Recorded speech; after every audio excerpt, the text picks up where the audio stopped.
I love in Hebrews where it speaks about righteousness is discerning between good and evil to exercise your spiritual senses.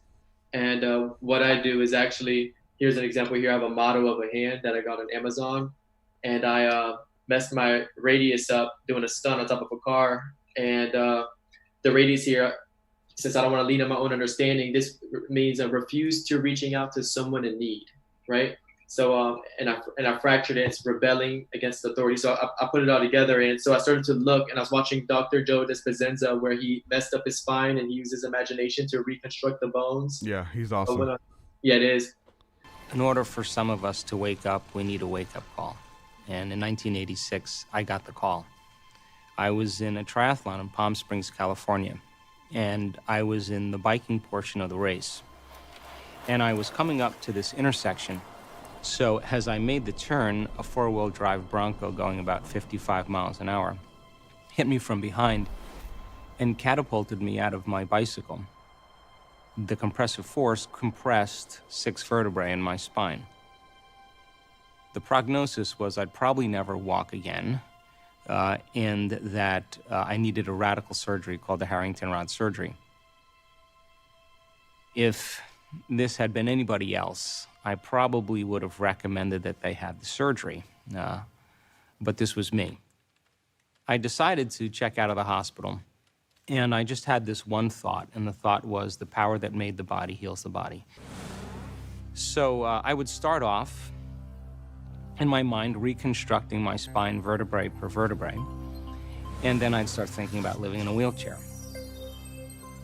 So for 6 weeks, I went through this incredible dark night of the soul because I couldn't really get my mind to do what I wanted it to do.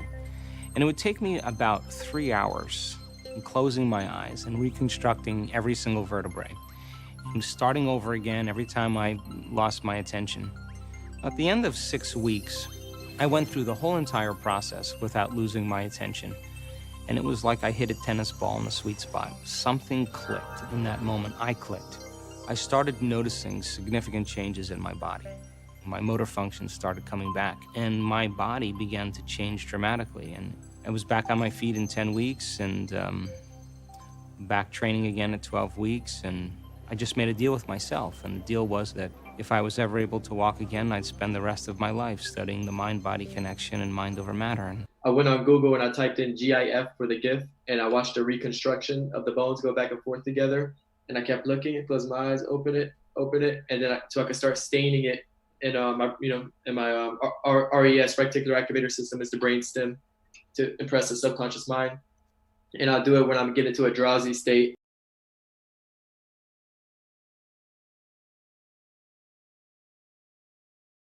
Like I call it like a photo shoot. It's kind of like you trace it, with eyes open, that you can see it. This is a triangle. Yes, I'm seeing a triangle. Then I close my eyes, seeing a triangle. It's like convincing myself that I am seeing, because somewhere I'm not connecting that what I'm doing, that I'm actually seeing. So I just kept tracing and going over all these figures, and I'd look at it, trace it, and then I'd close my eyes, and then I'd trace it, and then I'd look at it and trace it. Well, eventually, these start lighting up. It's kind of like, it's like a reversed, an imprint on a photograph. It's light all the way around these, and then it rippled all the way across the page that I could all of a sudden see. Oh, wow. That's incredible. I couldn't hold it, but I could see all if I went like this, and then I went like that, looked at it, and then crossed again. Now, I could see the outline of the figures. So then I just started going through, keep going. I kept doing it. Tried to have me stop to rest, and I went, no, I still want to do this because it's fun.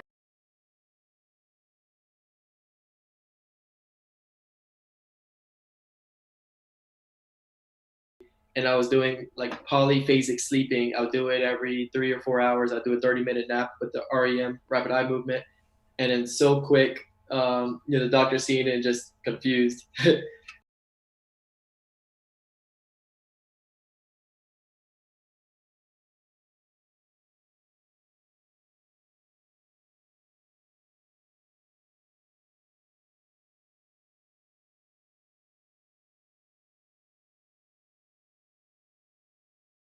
But yeah, just doing moving up the healing, because the more I exercise it, the more it works.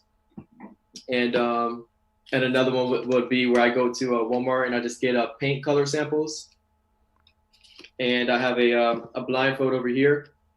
It's from Mindfold. It's a sponge with it on top. So what I do, the reason why I exercise that for getting colors or getting things is to exercise my spiritual senses.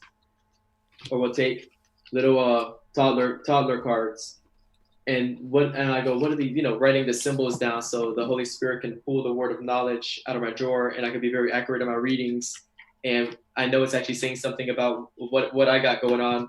So you do it for yourself? Do you do it for? So you do it for yourself to do it? Now, are you doing that to sharpen your senses as guessing the color, or what the interpretation and the allegory that means to you that God is speaking to you, or both? How are you using it? Well, when I put the blindfold on to do it, it's called the light of Christ, like one of your chapters in your book where you're speaking about your experience. Mm-hmm. I wait until a light comes, and it's wild because the moment the light comes, I try to internally, I try to like grab it, or I try to keep it. And the moment I try to keep it, the condition. If you heard me mention that in the podcast or the book, I don't know, but that's what I do. That's naturally. That's what I do. Like I haven't, nobody taught me that, but it's exactly what I do. Yeah. Same thing. I just started to see a light in here. Yeah, and you're trying to follow it and trying to go into it. Or, yeah. It's real wild, and so much peace comes, but when the light comes, this is wild too. You should try this if you're actually involving the light with anything, but like pictures or colors. I'll go, what color is this? And all of a sudden the light would it would take, that white light would take it and it would swallow up the color, and it would be the color, or the symbol. I start feeling the symbol, and so you got to get quiet until you see that light. Yeah, exactly. Like focus, so I just relax, and the more I relax, the more I rest, the more grace I'll get. And another one here is this is really interesting with these combs. There's a few different kinds with rings. So if I have the blue one and I'm like this, I'll actually feel resistance in my hand if I'm paying attention to the energy. Yeah. And it's like a push, and then this one's like a magnet that's like it's like a suction. And what it's teaching me in life though is have you feel that feeling where in Proverbs it speaks about your feet being your thought life, the foundation life, and your subconscious mind is controlling your central nervous system. It's making you go here. He's like, what do I do when I don't want to do? And I do it anyway. And this program that we have in us, if we pay attention, we can actually, like if I want to look for car keys, I can either do it internally or just go car keys, and it starts to program. I learned that one from Kirby about the tongue is connected to the brainstem, and the more you start saying it, you'll only filter that information, and then the energy. Whenever you ever see somebody ever look at you like you're the light of the world, because there's proteins in the eyes that are magnetic and they attract to that vibration that you're pulling. So these are the signs to some of them there, but it's pretty awesome. And another one I'm working on is the side wheel under the glass. Mm-hmm. And I had my brother, I was in jail, he was doing it. I took the lid off and I had him do it myself, and I put this over and I walked away, and he was moving it up. Oh, you had your brother doing it from the camera? Yeah, from the camera on jail. He had a little spin on it. But I like to play around or do puzzles and get the IQ going, and do it with like there's like websites that have like games. There's games that help you train your memory and train like how you're able to recognize and see things like that. But again, though, for the information, do you use that for like readings and stuff? Because I have I don't really promote tarot, right? But I have a deck of cards called the Tarot of the Most High, and there's scriptures on it. And then there's these other words too, like protection on it, right? Yeah. And so there's a whole bunch of protection, like repentance or justification or whatever. And I'll use these every now and then, and it works off of your word of knowledge, of you being able to interpret like what it means in this situation, right? We got a bunch of people. There's a bunch of people listening right now, and forgiveness means something different to everybody, right? So what does it mean in this reading? What does it mean for me today, and pulling it and using it like that? Do you get messages through the cards, or I have It's I would call divination. I like that word. I'm taking it back. I did a video on it, but do you? yeah, I love it a lot. It reminds me of this here. For example, if there's a child growing up and he never got a birthday cake for his birthday, but he only got flowers, whenever he's getting a word of knowledge over somebody and it's their birthday, he'll get flowers that pops up, and to him that reading means it's their birthday. So he wouldn't mention anything with flowers with them Yep. because the Holy Spirit's pulling it out their personal drawer of what experiences that they programmed Wow. in. Yeah. You got to figure it out. Mm-hmm. Have you found out too, like once you get better, it moves from it like there's a level of confidence there versus like, hey, what does a flower mean to you? Sometimes it works out, but usually it's like you wrestling within your own, not wrestling, but trying to get to the interpretation. Okay, flowers. What does a flower mean? Like, okay, I see a Yeah, birthday that's party. the To I'll be call able that. Mhm. to be able That's like the to elementary thing. give the message or whatever. I mean, sometimes the flower is the message. Just Right. but Yeah. have you? I mean, you to being able to articulate what it means and deliver it as a now word versus like I'm just throwing this out there kind of thing. Did you? I know there's What levels to it, right? Yeah, that's right. What I do since I'm growing into it just like that, if I see like eggs dropping in the kitchen, I won't. I don't want to immediately say that because just like we get dreams and their pictures, sometimes it can be literal. Yeah. I would ask inside.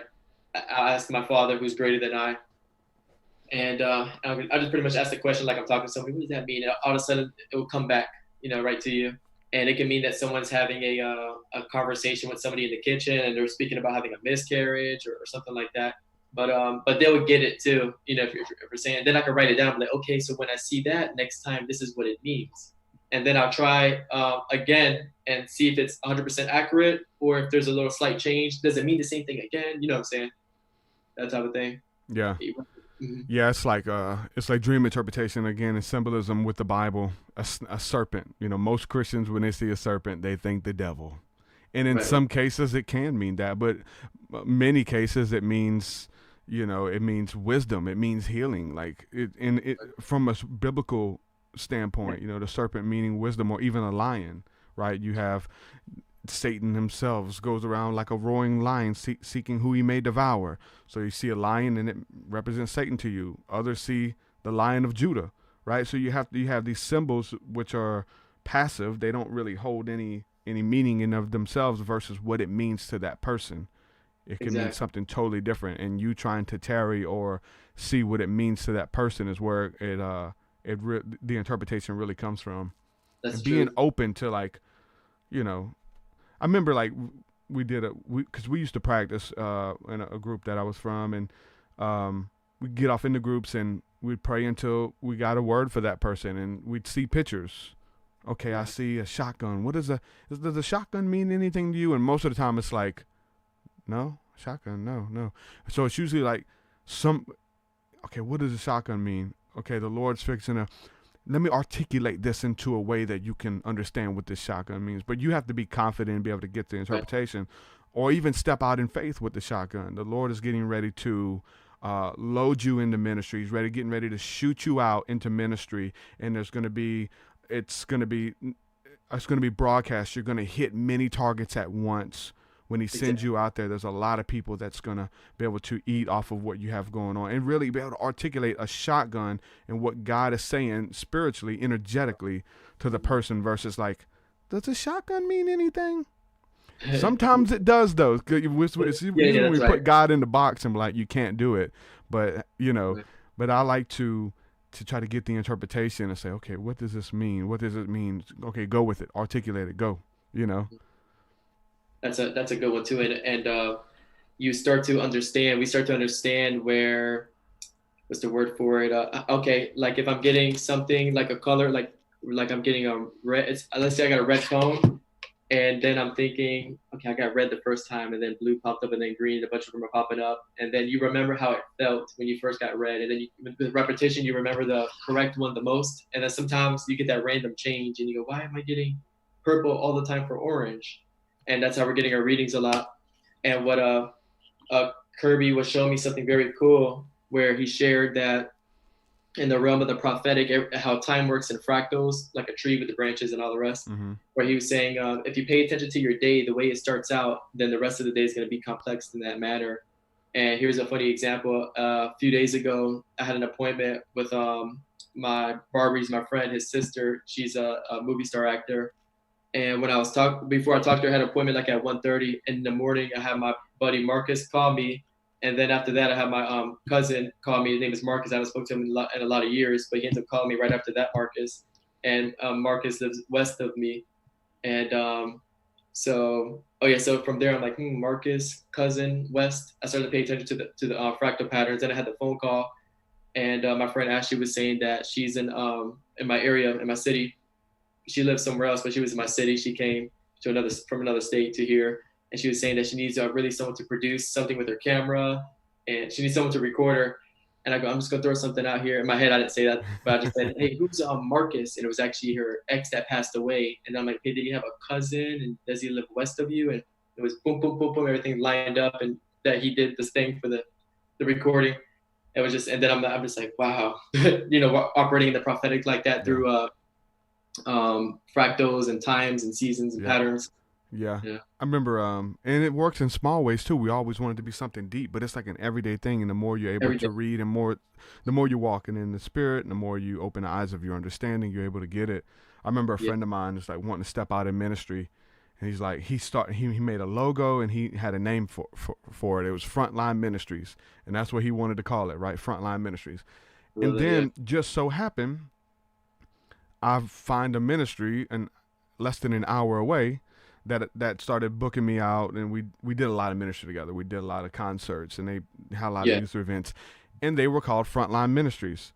And I'm like, brother, I think the Lord is trying to show you need to link in with these guys. He gave you the name Frontline Ministries. He's like, he's wanting to brand something. It's like, come on, man. Like, this is what you want to do. It's There's real. Frontline Ministries. He told you the name, but we interpret it as like something that we have to start. Or no, it's not that, because it's not how we That's wanted good. to play out or thought that it was going to play out. Right. But you have to be open. Like, following the spirit is really, storkeia is like being able to move Yeah. when the spirit says go here, go here. When it says go there, and be open. I remember driving on the interstate and seeing those birds move, and like in the birds that are they're moving together, but they stop and turn on a dime, like these big Oh yeah, yeah, yeah. flocks of birds. And it's like the Lord's Right. like, that's how you're supposed to be with the spirit. When I go Mhm. here, you're going, you're moving, ready to go, ready to move, ready to go. It's like, wow. And so True. being able to follow the spirit and interpret it versus, and getting out of, lean not to your own understanding. Well, I thought it was going to be a ministry I started, versus Yeah. linking in Right. with, the one that's already started. But God knows what he's the author and finisher, bro. And like, when we able to really tap in to his heart, man, Mhm. it blows your mind daily is one thing about it. But man, we've been talking about this a lot, and I want to talk about it more, but I want to talk about angels.